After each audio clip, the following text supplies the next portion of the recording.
Алматы-Бішкек тас жолы 23 шақырымда осынша 30-40 адам жиналуымен Құмтоған ауылының адамдары мына жерге жаяу жүргінші өткелін сұрап келіп отыр. Пешеход переход дейді ғой. Өздеріңізге қарасаңыздар, кішкене ар жағына 250 метр жерде надземный пешеход тұр, жол үстімен өтетін өткел. Мысалы ол 150 метрге любой адам барып мысалы өтуге болады. Бұл кісілердің наразылығы тура осы жолдың именно осы жерінен ашып беріңдер дейді.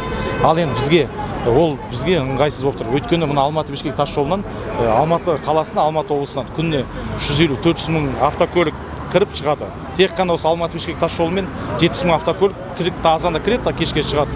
Соны есептеген кезде, бұл бір пешеходтан бір адам өткен кезде 1 километр, 2 километр уже жаңағы кептеліс болуы мүмкін да. И сондықтан бұл бірінші категориялы жол болғаннан кейін бұл жерде жаңағы ешқандай пешеход қоюға болмайды заң бойынша.